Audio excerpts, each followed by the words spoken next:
Good morning, and thanks for joining us for our webinar today on making your 2016 crop insurance decisions. I'm Jim Mintert, Director of the Purdue Center for Commercial Agriculture, and joining me today is my colleague, Dr. Michael Langemeyer, who's the Associate Director of the Center for Commercial Agriculture. Morning. And we want to spend a few minutes talking with you about the crop insurance decisions that we're all facing here the next couple of weeks. We've got a deadline facing us in mid-March. And of course, at the end of February, we now have the prices that the RMA will be using to establish crop insurance revenue guarantees for 2016. So this made a good time for us to walk through the choices we have and help illustrate some of the changes that have taken place and maybe give you some guidance about some of the decisions you're going to be making here the next couple of weeks. So, Michael, with that, let's talk a little bit about the webinar format a little bit. First of all, if you have a question that we don't address during the webinar directly, feel free to email me during the webinar at my Purdue email address, jmintert@purdue.edu, and we'll flash that up on the screen periodically during the course of the webinar. And if we don't have a chance to actually address your question during the webinar itself, we will respond later today or tomorrow by way of email, so you'll have a more direct response to your question. So with that, Michael, let's talk a little bit about some of the basics, and this just kind of sets the stage. A lot of people are probably familiar with this terminology, but it's useful to kind of go over it. So we're going to go through some basic definitions. Crop insurance, of course, has some terminology associated with it. Basic crop insurance units are established for all the owned or cash rented land for a single crop in a single county. That establishes a basic unit. One thing to keep in mind is if you have different landowner or rental arrangements, for example, different share renter arrangements with different landlords, that constitutes separate basic units for you.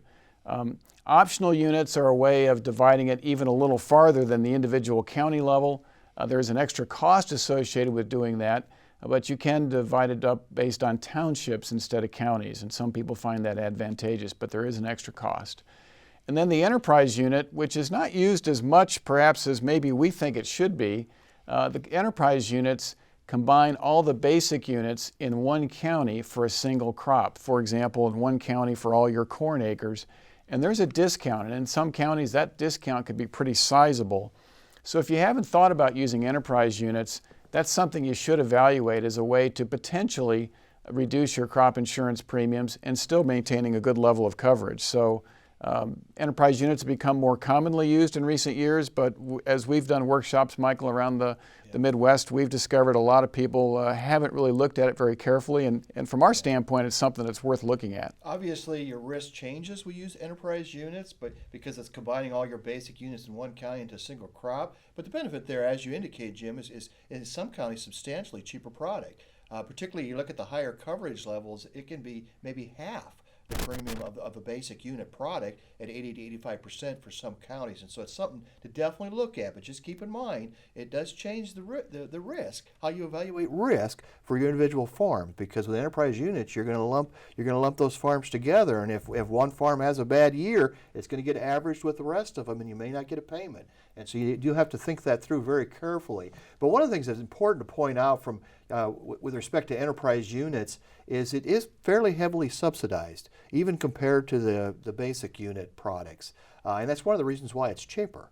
It has a different risk aspect, but it's also has a higher subsidy than the products that have basic units. And one of the things to think about with enterprise units is the possibility of, for example, if you've been carrying 75 or 80% coverage, and you switch to an enterprise unit, that creates an opportunity for you to raise that coverage level. And in many cases, we think that's a better choice for people to raise the coverage level. It's at least something to look at. To go to the enterprise unit as opposed to a lower coverage level with the basic unit. So bottom line, if you haven't looked at enterprise units, you probably should at least look at it. Let's talk about some of the other policies. There's a lot of different policies that to choose from, and that's a blessing and a curse. Obviously, you'd like to have a lot of choices. It's a curse because it's sometimes hard to figure out which product I want. It's not only the product I want, you also have to choose the coverage level. And so let's just start by talking about the yield policies. We have the area yield protection, which insures against countywide production losses. Coverage level 70 to 90%. Typically, if you're going to have the area yield protection, you should look at the higher coverage levels for that product.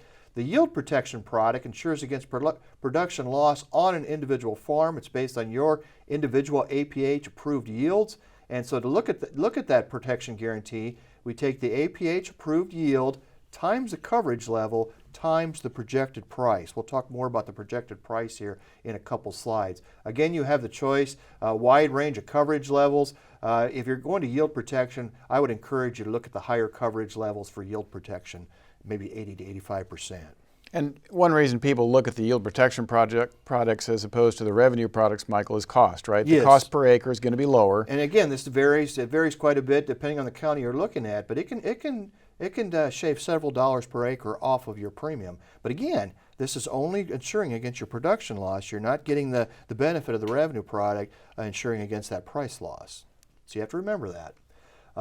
Next, we'll go to the area revenue protection. This insures against countywide revenue loss. And so here we're looking at reductions in county yields or reductions in prices or both. And if those things happen, then it's a possibility of an indemnity payment, of course. You have the coverage levels from 70 to 90%.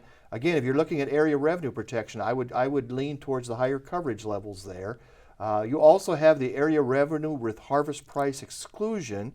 What that means is it's not going to use the higher of the projected price, the harvest price in your revenue guarantee. It's only going to use the projected price. And in some years, this product is a lot less useful or beneficial than the product where you have a choice between projected price and harvest price. And we're going to illustrate that in a graph that's coming up here. But there's been a few years in the last 5 years in particular where it would have been much better to have the area revenue protection product.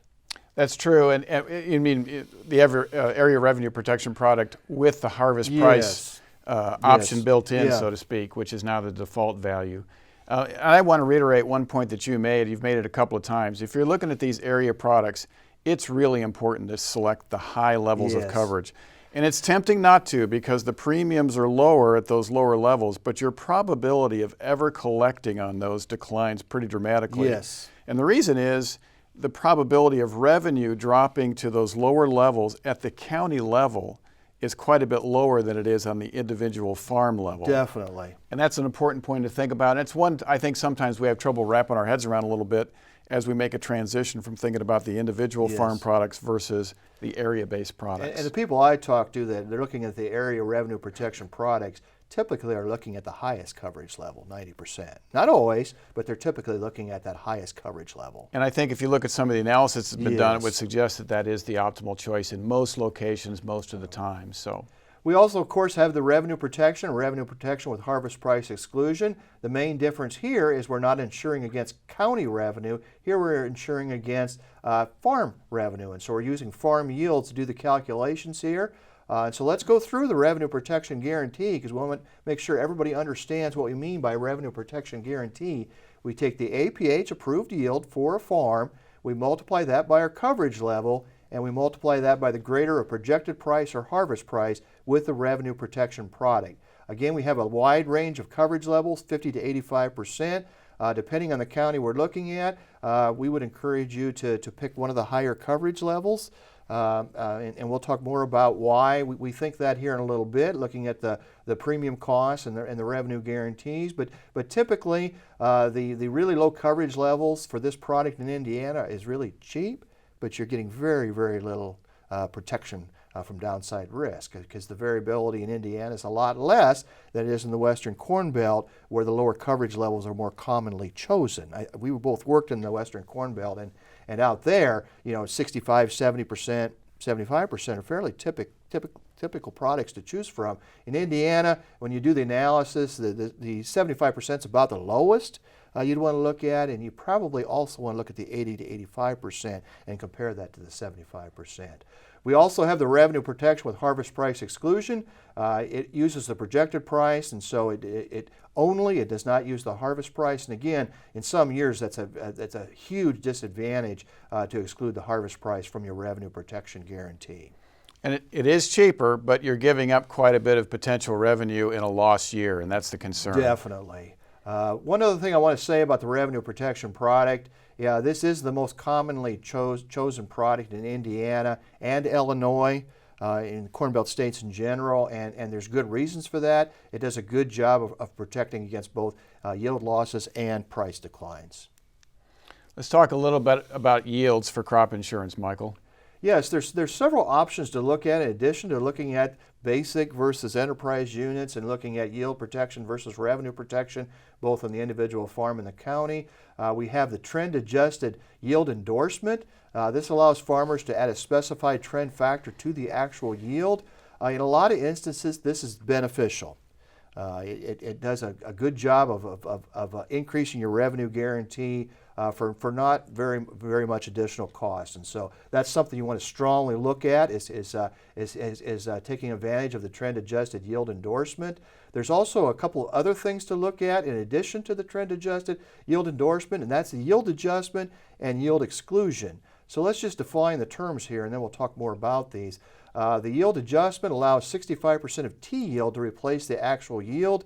Your crop insurance agent would give you information on what the T yield is for your county, and so you'd know precisely what that value is, and you could evaluate it. But I want to talk more about the yield exclusion. This product is particularly attractive for counties that had very low yields in 2012 or 2015.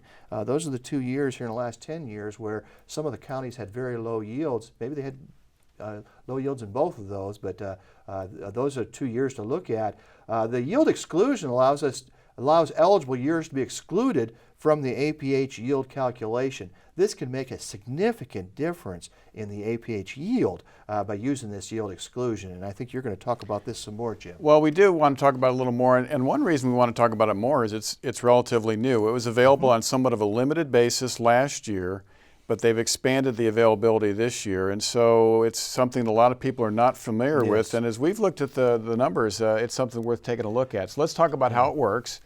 What the APH yield exclusion does is allow you to exclude low yields and exceptionally bad years from your production history. So you can literally buy your way out of a bad year, so to speak. So there's a cost associated with this. You're eligible in your county if you have a year when the average yield in your county was at least 50% below the simple average for the prior 10 consecutive crop years. And as we've looked at it in a number of places, and as we look at the Corn Belt especially, we look at counties in southern Indiana, we look at counties in southern Illinois. Any county really that was hard hit by the 2012 drought is a county where you want to potentially look at this. And so the first thing, it's kind of a two-step process. You want to look and see, is my county eligible? Yes. Your county yields had to drop enough to trigger the eligibility for you to do this. If you're eligible to do it, there's a good chance it's going to pay off. Yes, and particularly, like Jim said, southern Indiana and southern Illinois, you need to check into this because in a lot of cases, the county yields for a lot of counties in southern Indiana and southern Illinois were below this 50% trigger here. And I'll just give you one example. Just let's go through some numbers here. I was looking at Knox County earlier before this webinar, and if in Knox County, 2012 would be eligible for this yield exclusion, endorsement, if you will, of this yield exclusion. And in Knox County, this yield exclusion will significantly increase your APH yield. In fact, it's probably 10-15 bushel increase. What that does is increase the revenue guarantee. For example, it increases the revenue guarantee about $50 for about with an 80% revenue protection product for about $6. And so for $6, by using this yield exclusion, you can increase your revenue guarantee $50 to $55. That's a big benefit. And so definitely, if you're in a county where this particular provision is available, take a look at it. And we've had some questions about 2015. We haven't looked at all the counties. The probability that your trigger mechanism was met in 2015 because of yield reductions is probably quite a bit lower. Yes. But there probably are some counties that where 2015 would be a year as well, but we haven't actually seen any of those that we've looked at so far. But we have not looked at every single county. So check with your crop insurance agent. This is relatively new. Most of you probably haven't done it. We think it's worth taking a look at. So let's kind of give a little bit of ranking on these yields. Definitely look at trend adjustment, and in a lot of cases you get quite a bit of bang for your buck there with choosing trend adjustment. Also, if yield exclusion is available in your county, the APH with yield exclusion will often increase rather substantially. I mean, 10, 15 bushels in some of the counties that I was looking at in southern Indiana. That again increases your revenue guarantee rather substantially. You know, $50 to $60 in a lot of cases, and so it's well worth it. For a few dollars extra, you're going to get a bump in revenue guarantee of $50. That's worth it. Yeah. In most cases. And then, now, if you don't have the yield exclusion, if that's not available, then you can look at the yield adjustment. Yeah, and that's going to be a situation where you had a very severe loss on an individual farm or an individual basic unit, and there's an opportunity to improve things doing that. So now, one question that does come up, and I meant to mention it earlier, but it kind of reminded, this slide kind of reminded me to mention it, is if you have recently purchased a farm or you're cash renting a farm that does not have yield history, you're probably going to be looking at the area products. And so I did want to mention that there is cases where even though you would like to use your farm yields, you'd like to look at yield protection, revenue protection, it just doesn't make any sense to do that because you'd have to plug in T yields or something, some really low yields in order to take those products. And so there is instances where yield data is not available. That's why we talk here about whether the yield data is available. If your yield data is not available, you're probably not going to be looking at these products anyway because you're going to be looking at the area yield or area revenue products. yeah, good point. Let's talk about the prices that RMA is going to use, and we scheduled the webinar today for a reason because those prices used to set the revenue guarantees are calculated based on prices available during the month of February. Yes. So we now have the February prices. Why don't you walk through those prices for us? As we indicate on this slide, Jim, the projected price is for corn $3.86. That's down 7% from last year. I mean, we thought last year's projected price was relatively low, and so we're down from last year's projected price. Obviously, that has a pretty large impact on revenue guarantees, and we'll take a look at that for an example county. For soybeans, we're down even more, closer to 10%. The projected price for soybeans is $8.85. Of course, we won't know what the harvest price is until October, until the end of October, because we use settlement prices for future contracts in October to come up with the harvest prices. Jim, I think it's safe to assume that there's a fairly good chance that the harvest price could be higher than the projected price. Well, there is, but that would require some kind of a shortfall Yes. in production over the course of the summer. And conversely, I think some people are looking at the prices and saying, well, it's down 7% compared to last year's projected price. That's probably the bottom. I would disagree with that. I think there is still negative or downside risk concerns there on both corn and soybean prices.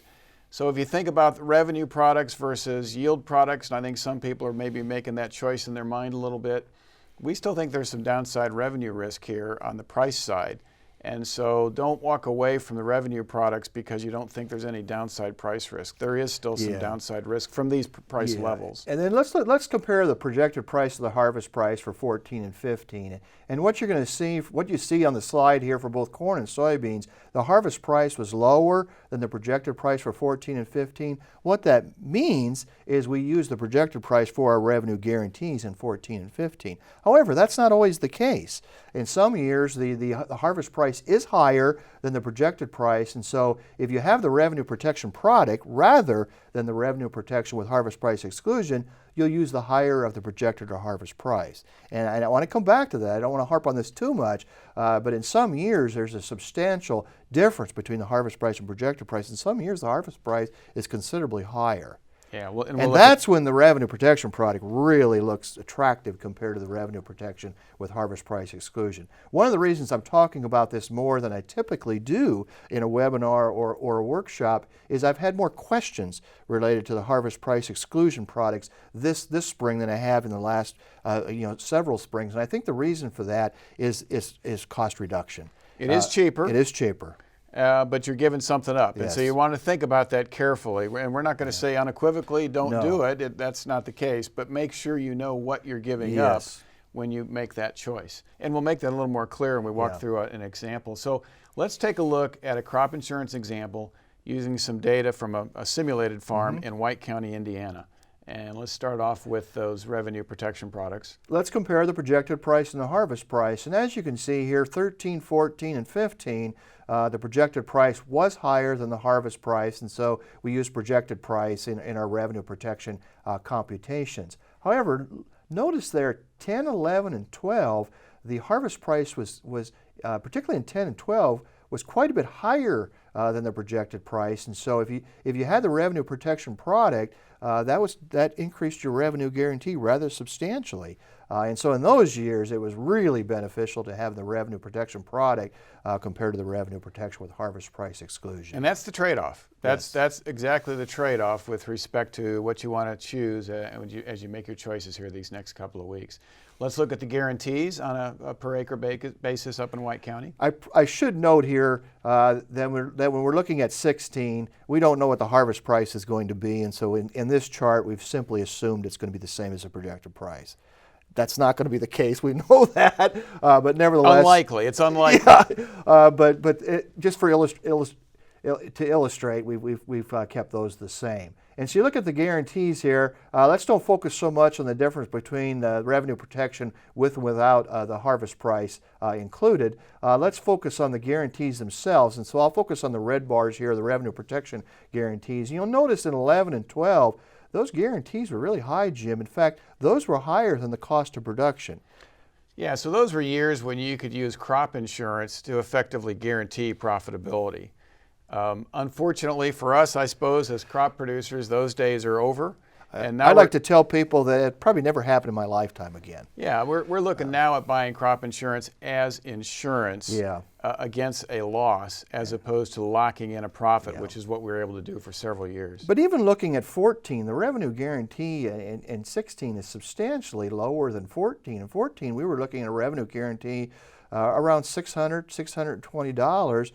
In 2016, we're closer to that $500 to $510. Yeah, depending on which product you choose, it's going to hover around that $500 Here we're illustrating mark. the 80% coverage level, a very common coverage level in Northwest Indiana.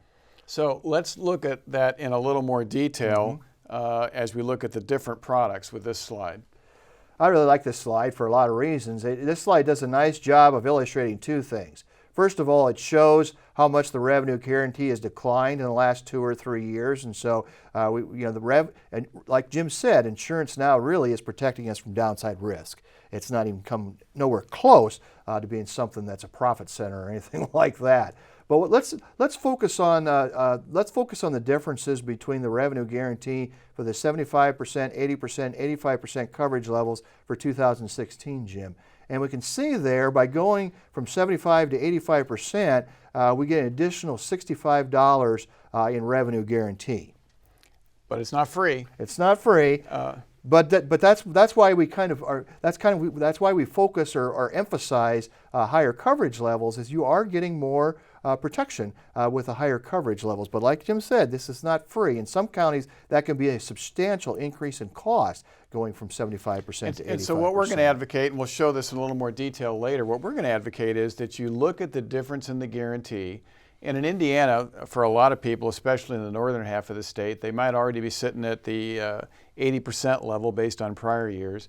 And the question is, do they want to go to 85? Well, this chart indicates, at least in White County, you'd pick up $33 in revenue guarantee by going from the 80 to 85% level. And then the question is, how much extra are you going to have to pay for that? We'll show that here shortly. But you want to start off by looking at what the difference in the guarantee is, and then ask yourself, how much extra do I have to pay for that? And then think about how that changes your risk profile by increasing that revenue guarantee. And that's what we want to focus on a little bit later.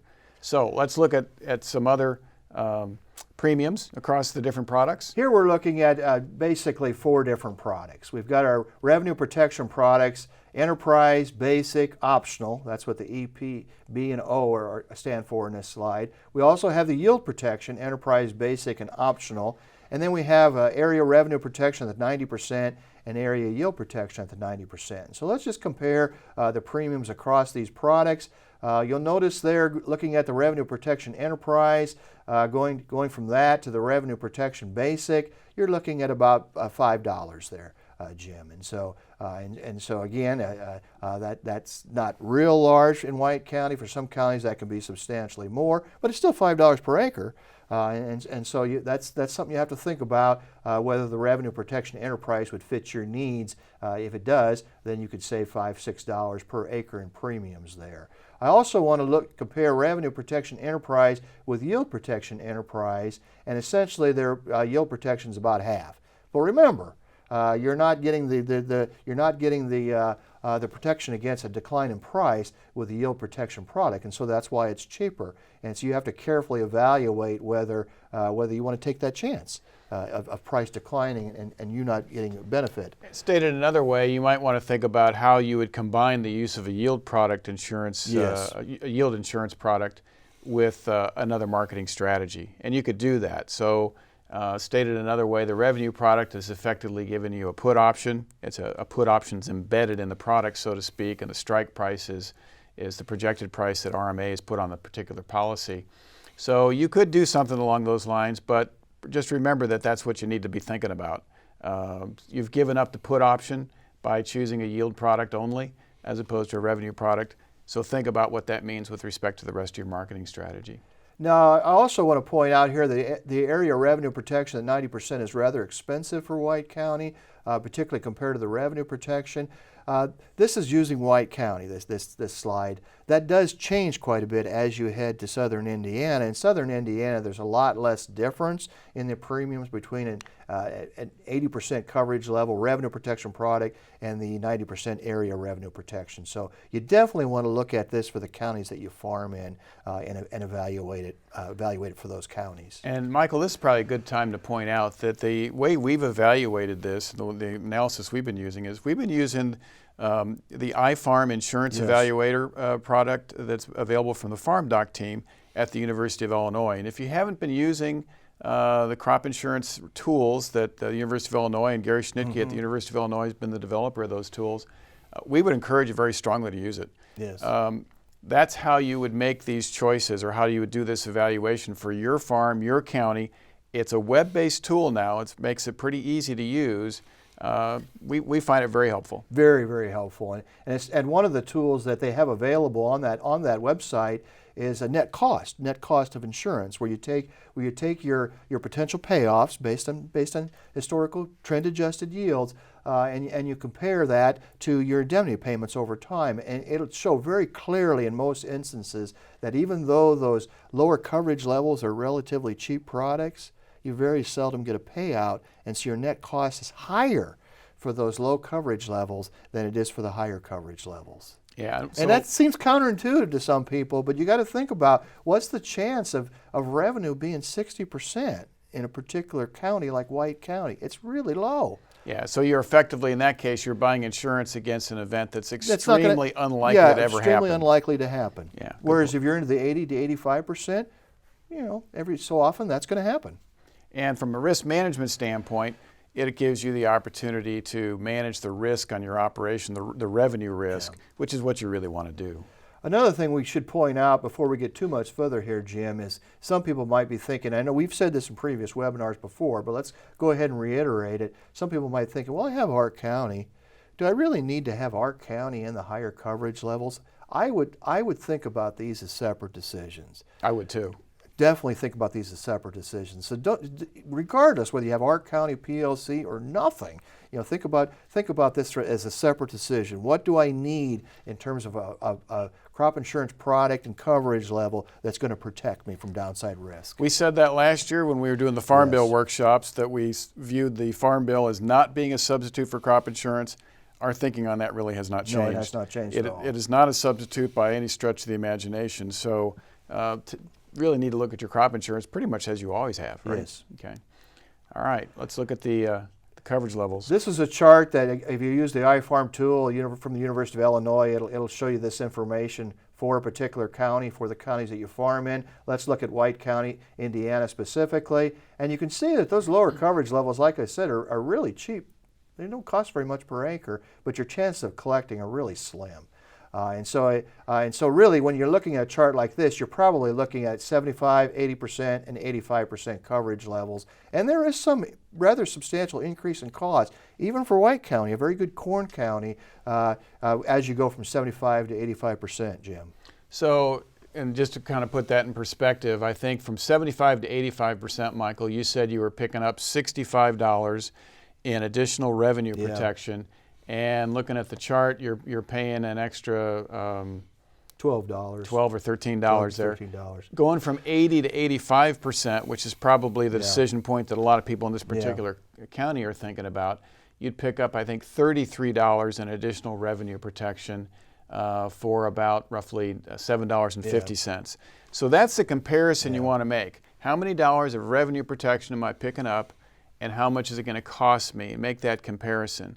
And think about, one of the things that we think about is, for a lot of us in 2016, particularly on a cash rent situation, you're probably, if you're paying market level rents in your community, you're probably already projecting a loss on those acres. And in that context, having some additional protection might actually be a pretty good choice. So even though it's more money, you might want to think about going to those higher coverage levels. And like we said earlier, this is for White County. In some counties, the bump is a lot more than $7 or $8, and so this certainly is not a no-brainer. This is something you have to look at and carefully evaluate whether how much do you really need that increase in revenue guarantee, compared to the cost of increasing the coverage level. Stated another way, for a lot of people, as you look at some of the higher risk counties, for example, you look at some counties in southern Indiana, southern Illinois, and some other communities around the Corn Belt where the premium costs are higher. Probably what the situation is, look at what you've been look at what you've been buying, and consider whether or not you want to move up one level. So if you've routinely been buying 70% coverage, and maybe in the past that made the most sense to you, maybe what you want to think about is going from 70 to 75. In your community, that might be a more reasonable kind of a choice.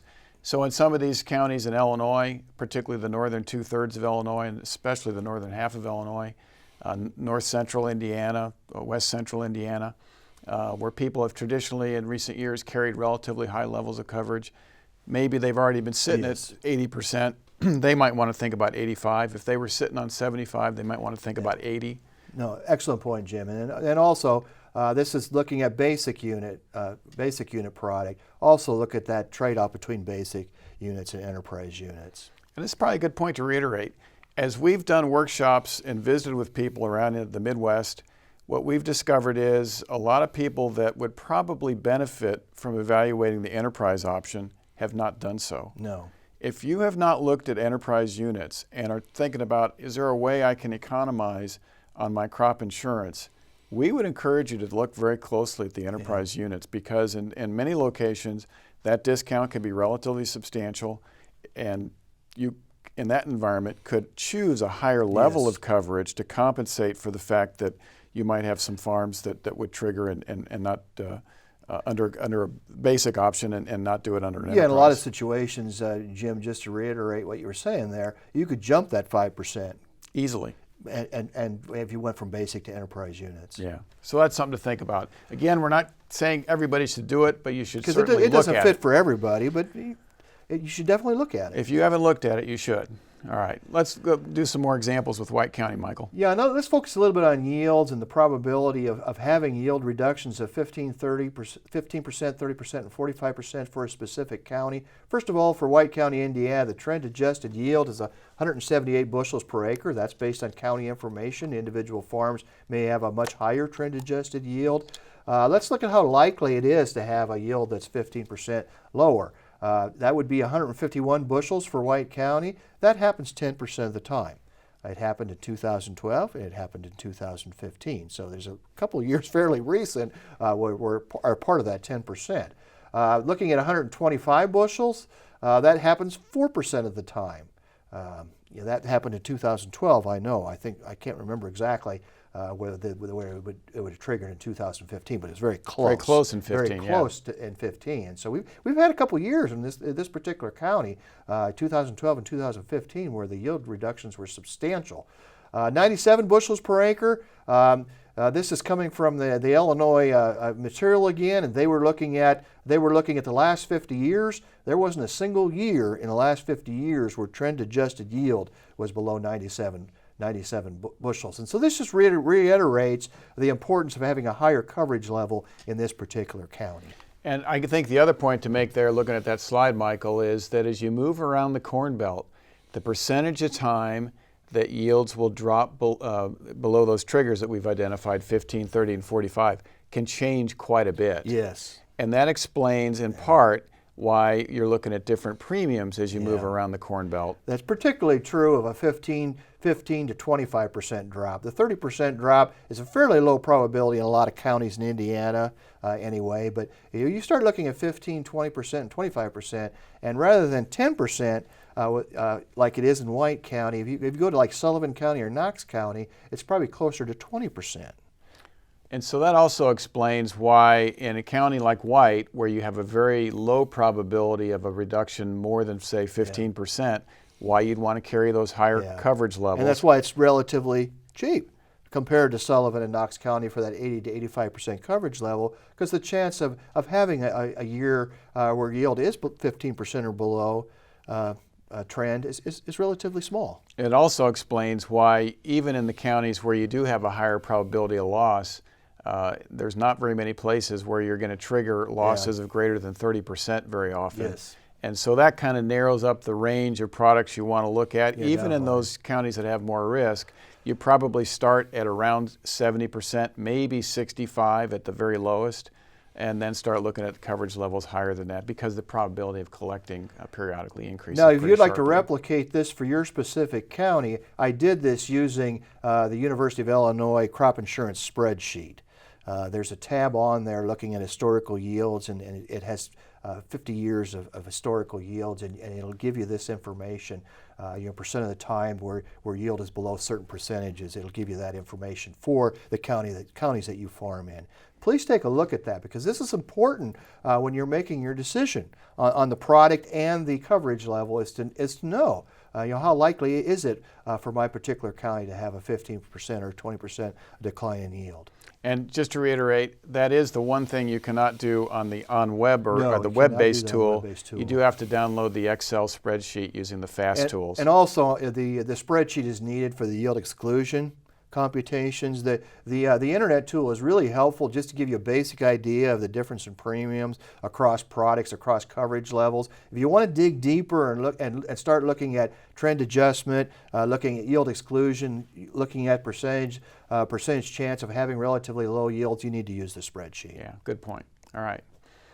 One thing that I like to cover is, where does the revenue guarantee fall compared to variable cost per acre and total cost per acre? As we said earlier, Jim, in 10-11, the revenue guarantee was actually higher than total cost per acre.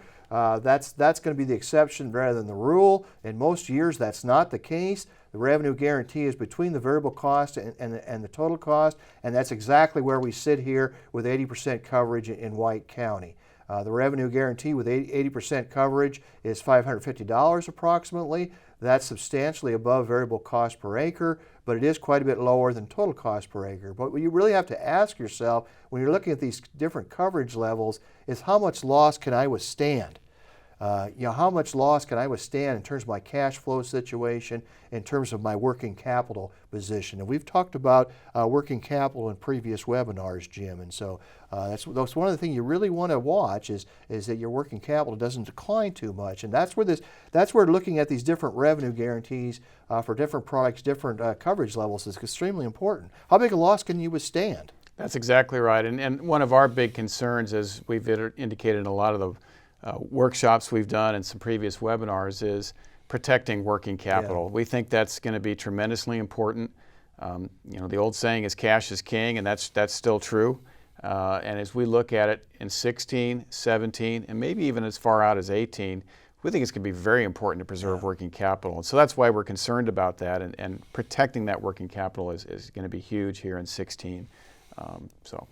Well, let's kind of wrap this up. And I guess the point we just made is our concern is cost in 2016 for a lot of people, particularly in cash rent situations. If you're paying something close to market level rents, could exceed revenues, even if you include the Ark County payments and potential crop insurance indemnities. So that means you've got some significant risk out there. This is not a year in which we can use crop insurance to ensure a profit. We had several years where that was possible. That was an anomaly. We're back to using crop insurance as insurance.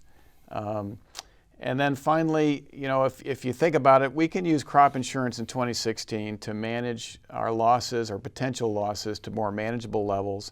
You know, if you're thinking about ways to reduce cost in 2016, we don't think reducing crop insurance across the board is a good strategy.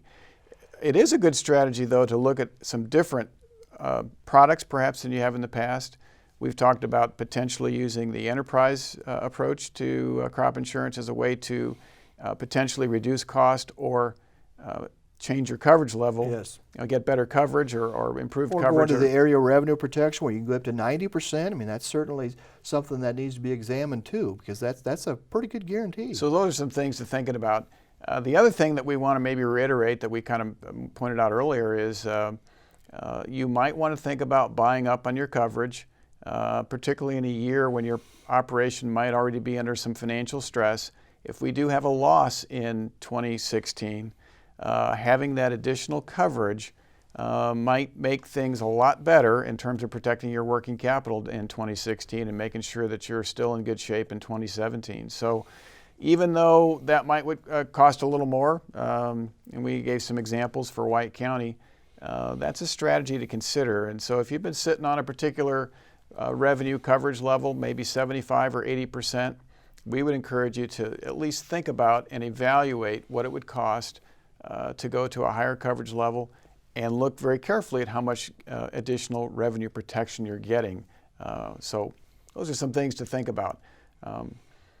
Anything else, Michael? I think that last point is one of the most important points on this entire webinar, Jim, is we need to use crop insurance to try to limit potential losses. We're not saying that losses are a guarantee because we don't know exactly what the price is going to look like in the harvest, but I think we need to have a planning scenario where we look at having a relatively large potential loss, and that's where thinking about this revenue guarantee really comes in. That additional $50 could be a make or break situation for some people, and so that's why we've really reiterated the increase in revenue guarantee that you get with a higher coverage level.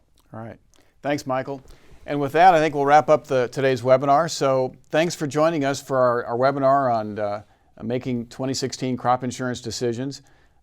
Our next webinar should be in early April, I think April 1st, and we're going to talk about the crop outlook. So watch your emails and watch the website for more information about that webinar coming up in early April.